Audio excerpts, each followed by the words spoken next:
I would like to make a speech. This is some sets I played with Jonathan, possibly for the last time, and notably first time in the morning. We never played in the morning as he doesn't like the waking up part of it, and I just don't like the general concept. My boy Jonathan is leaving Singapore, and we found a time to play one more time at the usual place. He actually caught a flu that day, apparently, but he came and played nonetheless. We met through Rovo games last year and played quite a bit of tennis together. Even went through one round of doubles in a Singapore Tennis Association tournament, beating up some 17-year-olds. I'm always impressed with his class, net game, and this full-court aggressive playstyle, making me inspired to work more on my attacking game too, because seeing is believing.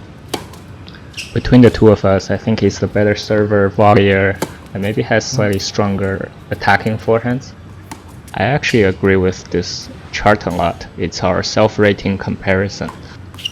What's not on the chart is his speed. He moves pretty well, especially front and back. A lot of people have good serve, good forehand, and volley, but they don't seem to use it that much in singles. Everyone's best game seems to be baseline based. Very common in this clip, you'll see Jonathan hit a good forehand or backhand, recognize it's the right opportunity to come to the net, sprint super fast, get into position and put the ball away. I'm working on my transition game too, so whenever I watch tennis matches, I like to put myself in the player's position, think about where to hit, what to do next. But for me, there's still a lot of hesitation in my decision making or ball recognition, so I'm usually slow to initiate the move up, letting the ball drop below the net, making it a more awkward shot. That seems to be a big problem in my approach and volleys. That's what I think is the most impressive about Jonathan's game. He has the raw speed, he has all the shots, and he has the playmaking to thread all that together to play this very aggressive and exciting brand of tennis. So I think this is what makes him a great opponent or hitting partner. It also helps that our levels are pretty comparable. Every time we play, if we play points, I don't know if I'm gonna win or lose. Close fight is good, and having suspense is great. Tennis cliche is you should play with people that's slightly better than you. But I thought it actually benefits my game more if I just play around my level, up and down.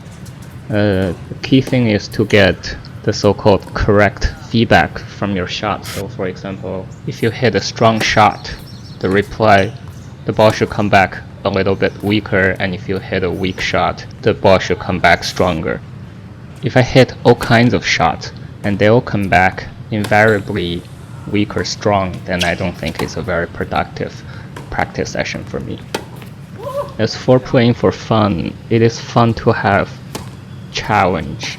So you can seek out a challenging opponent. That's enough problem solving in itself, or playing anyone, you can always create challenge for yourself. For example, just play using a weak aspect of your game to meet the strength of your opponent. That should always make things interesting. I once brought Yifan, my baseline grinder, super consistent nemesis, to a clay court, played for 2 hours under the sun, and went into a full body cramp right afterwards. That was still fun, but maybe an example of too much challenge.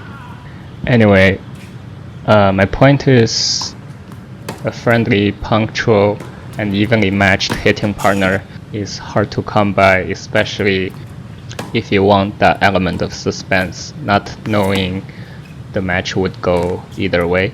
Then that's a super narrow range of players you can play with. Think about the reason we play tennis or any other game. The goal is to play it better and play more games. So I thought there's no point being too picky about who you play with. it's self-limiting.